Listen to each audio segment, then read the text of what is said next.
Hey, welcome back to the channel. Well, it's Monday, February 19th. I've got part of the bearing out of there, but I got the inside part of the, the inside race or whatever you want to call it, of the bearing. I still got to get out. So my bearing splitter thingy doesn't fit in there just right. So my wife was in town. I had her get me some bolts to hopefully we can make that work so I can pull that off and put the new one on, because I do have the bearing and race, but we'll get to that in a minute. Last video I showed I had that ZB out. I had to move it, so I wanted to, try it out. So, well, I'd put that battery on our charger for a while, and well, instead of making a new battery cable at the moment here, kind of extending that one. That's not the most ideal thing.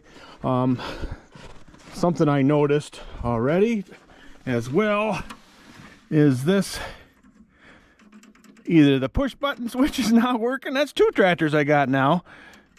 That's no bueno. Nothing going on there, but I've already done it, so I know I can cross the solenoid here and she'll roll over. So, but I was gonna see if she'll start anyway. So we'll pull that choke back, because I'm sure I'm gonna need some choke action.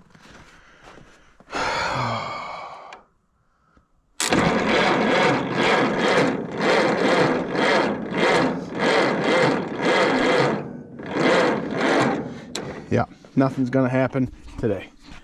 It was almost 40 degrees out, but maybe I'll put the battery charger on it again while we're doing other stuff. Yeah, let's do that. I should change this gas out. I probably shouldn't even try it with that gas. I haven't even filled it with this carburetor. This should be a TSX 97. Let's see. It was getting cleaner. Getting dark out on me here.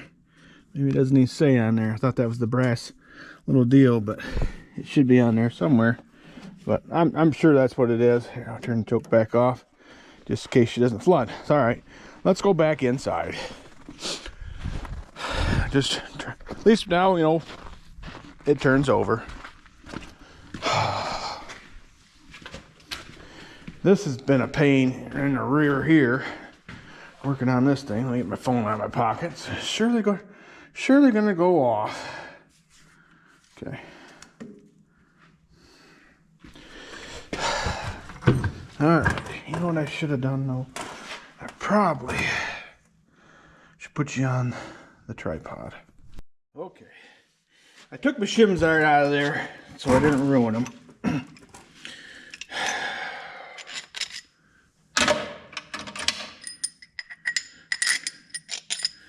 Hoping these will work just like I want them to, but you know how that goes.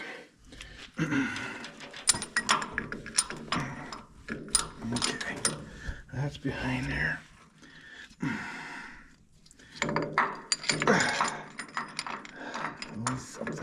Come on, Betsy, get in there. Yeah, okay. Ooh, she's gonna work, but I think barely. Oh, more than barely. We're okay. Let's see.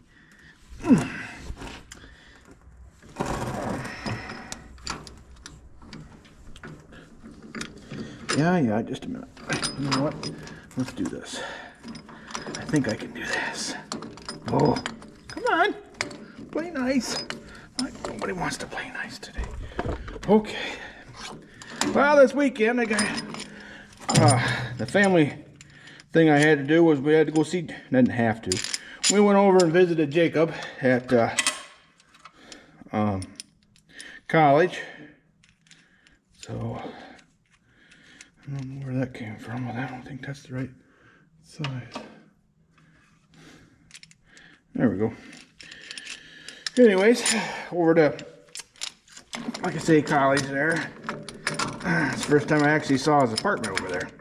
So, all right. Oh, that's a lot better. Okay. Let's tighten this up a little bit. Let me grab a wrench. That's a 7/16, so that should be a 5/8, right?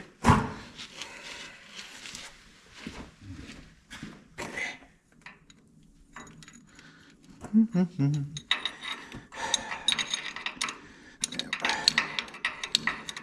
Come on. This is not easy here, I think. But, all right. Come on. Yeah, it's good to see Jake. He goes to Ferris State University. Gonna be a mechanical engineer.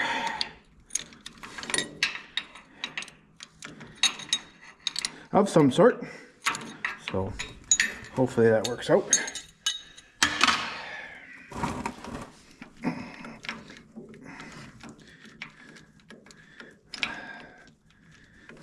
Easy to turn my hand, looks like.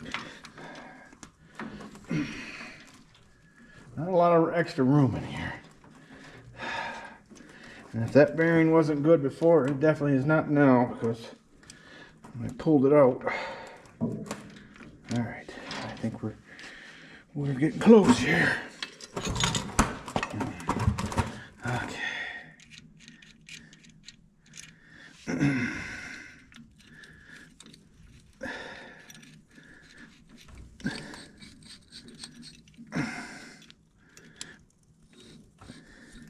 Hopefully I got the back tight enough in there.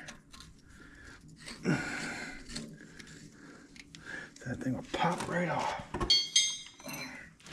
I'm hoping, just got to get it started a little bit and that'll pop right off.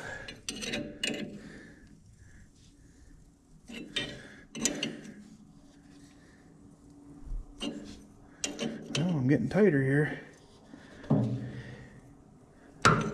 Something moved.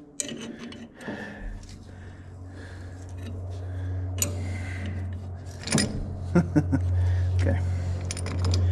Oh, and I don't think it was the bearing. Okay, I gotta figure out something different here. I gotta get them tighter.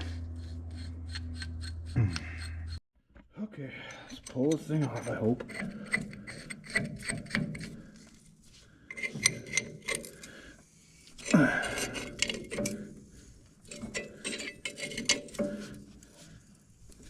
I don't know if these are pressed on or what, but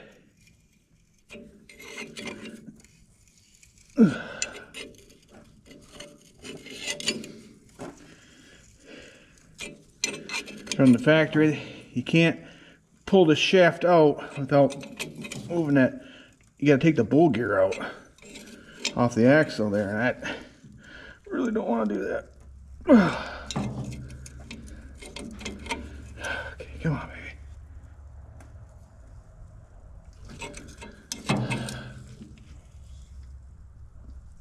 Yeah, she must be pressed on there. Wow.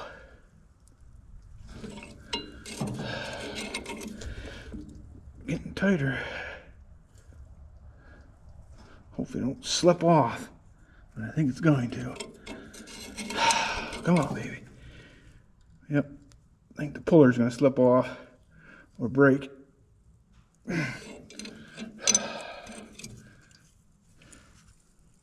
Yep. Wow. Okay, it's a couple days later. I ordered a 2-jaw puller off of Amazon, Jungle Store, I guess, whatever you could call it. Ooh. Somehow I gotta hold the brake. Let's see if this will pull that thing off.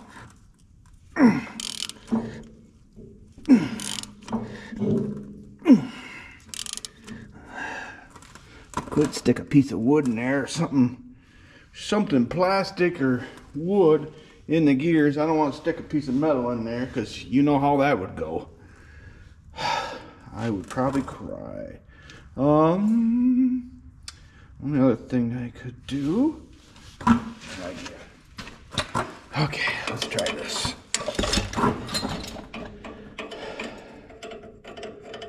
Yeah, we had ball games. Oh, did it pop off on me? Maybe? Or did it move? I don't know.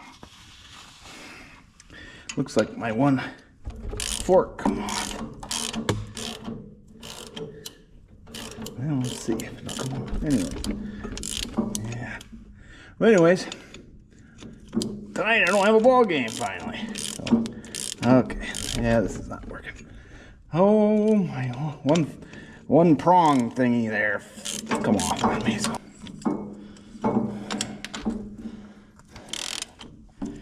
Okay, let's try this again.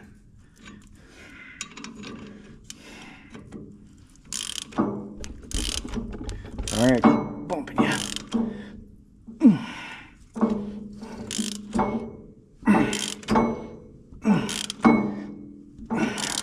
Is it moving?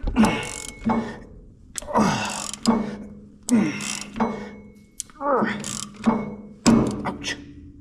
Oh. Okay, I got that thing off. Finally. It took me a little bit. No, I didn't cut it off. I did have to warm it up a little bit with the old torch. But I bought this off of Amazon for, I don't know, 30 or 40 bucks. And it worked pretty good. But to be honest with you, once I heated it up, it came right off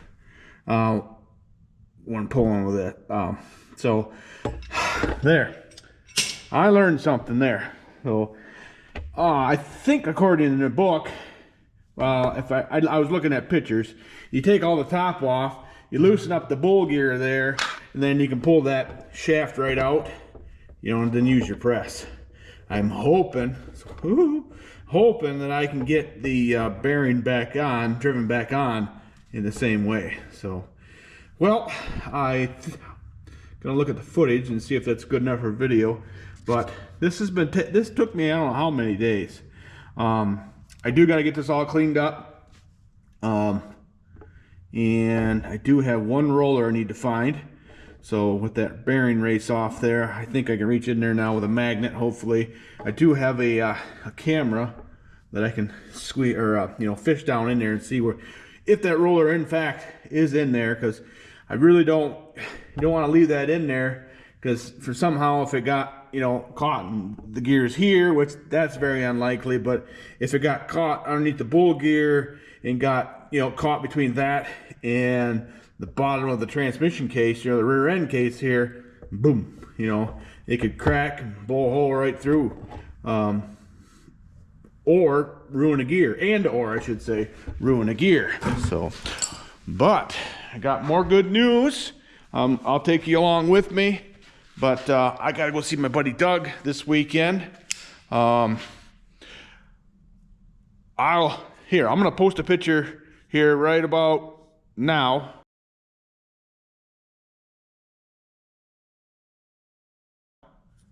of my my piston that was stuck in that 1050. So yay. But anyways, so I had to get 2 new to me pistons, and oh, looky here, Welters sent me some stuff. I should they sent me some stuff, but I gotta pay for it. Anyways, you need a new jug, so new pistons. I ordered new rings for those. All that stuff's supposed to be there. Head gasket, intake, manifold gaskets. I think that's just garbage. I'll throw that away. Looky here. All right. Got my 2024 Welter's calendar. So only cost me $1,000 or whatever it costs. So, all right. And while we got that tractor apart over there, he's got the oil pan off. Let's get new rod bearings. He checked the mains, they look good. They thought the rod bearings needed some attention, so the rod bearings wear out a lot faster than the mains. So, all right. looking through all my stuff here. There should be some, that's another bearing. All right. New brake disc. They're here.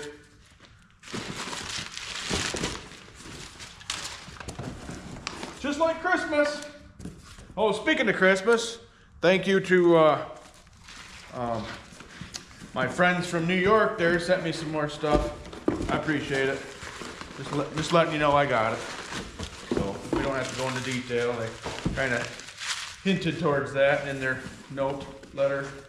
So, all right, I just want to make sure. Boy, it's pretty well packed in there, that's for sure. All right. So we got that. A couple seals. Well, should be more than a couple here. All right, I was gonna make sure I put them in correctly. So 2 dust seals and 2 oil seals for this tractor. The spring here, that's a new brake spring for the parking brake. It has one on it, but it's not the correct one. And this is supposed to be the correct one. O-rings. One's for the right, one's for the left side. Just looking at the part numbers. I'll have to look it up. It might even say on my bill there, because that's something you get from welters, that they put notes even on the invoice here, which one's which. And doesn't look like they did this time, but that's all right. I'll be able to figure it out by the part number. So we'll put this back in there. Oop. And a new shifting boot. This is the AGCO one. Here, I'll grab you an aftermarket one. These are a whole lot more money than these, but this is an aftermarket one, which will fit on here too. But I know I'll need several over the years or in the near future, so can't really, the rubber feels different, but I can't say it different in a bad way either way. This one has more of the crown stays at the top, but whatever, that's no big deal either. So anything different? Yeah, really can't tell. I know this is the factory one, or the AGCO one. Shouldn't say factory one, but we'll put this. We'll save this. We'll put it on a different tractor. So cool. All right. So I got that and that. And, I did get a new bearing. So I didn't show you that yet. This came separately. Oh, FYI, that bearing on there is discontinued from AGCO.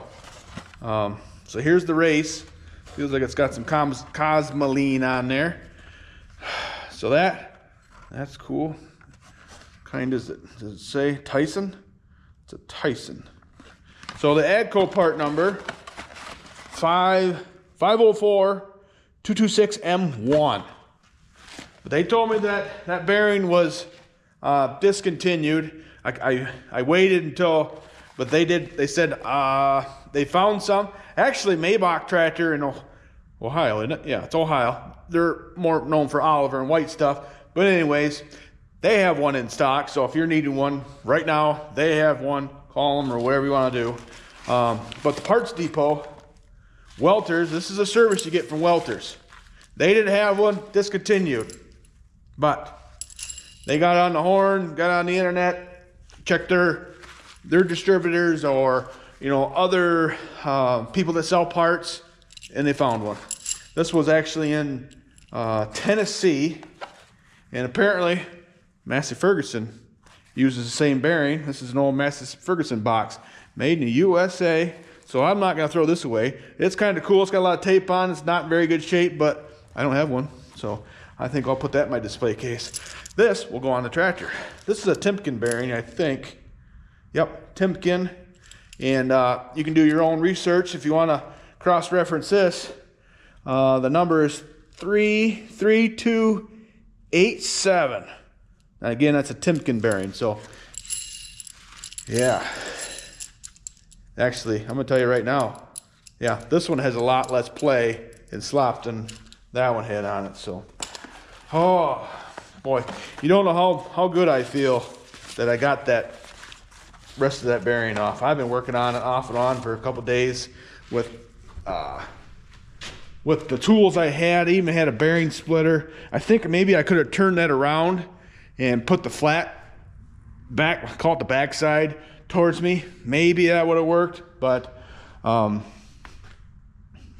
thing worked pretty good. My dad actually had a 2-jaw here too, but it's just too short. I mean, too short by, if it was a 1/4 inch longer throat here, we'll call it throat, that would have worked. So good news. I mean, I was thinking maybe I'd have to grind that race off, or I don't know, something, but there it is. So yeah, I just warmed up one part of it, you know, tried to stay away from the gear, which I did, but man, these things are hard. You can't, I mean, if you try to chisel this off, you'll ruin your chisel. So, okay. Well, I think that's plenty enough for this video. It's been a day or two since I got one out. I'm gonna try to get this uploaded tonight yet.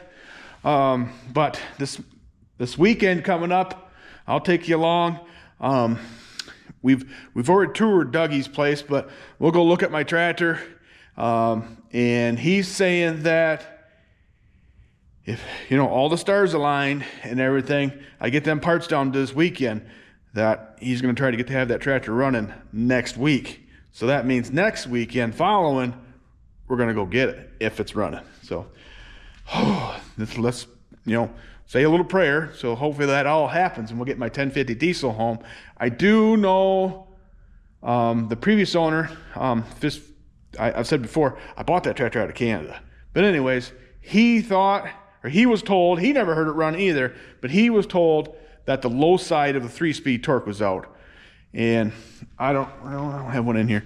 The 3-speed amplitorque, a lot of that stuff, like the lower shaft there, you can service that from the outside of the tractor. You don't have to split it. That's kind of nice. But the 3-speed parts can be expensive if you can find them. So that's catch-22, you know. I've said before, the Oliver 3-speed transmission in the 55 series Moline, I always thought was a little bit smoother shifting than the Minneapolis Moline 3-speed. They're not the same, just so you know.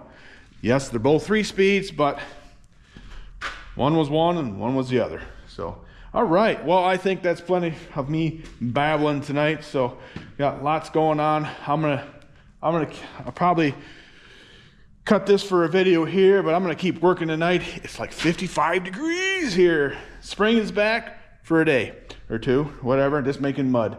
But yeah, I'm excited to get this tractor going back together. I gotta get some oil too. But anyways, this tractor back together, and I'm real pumped about my 1050 diesel. I just, you know, I've had that tractor for, you know how time flies, multiple years. And I think for the first year I didn't do anything with it. Then Doug's had it for over a year too. So, but it's been sitting inside for quite a while over there too. But I'm excited about having that one home. Kid in a candy store. Oh boy, you know, one nice thing, it's already paid for. That's nice, because those 50 series Molines, the ones that are quite nice, they hold their value very well. So, all right. Well, that's enough for me, or for this video. We'll see you in the next one.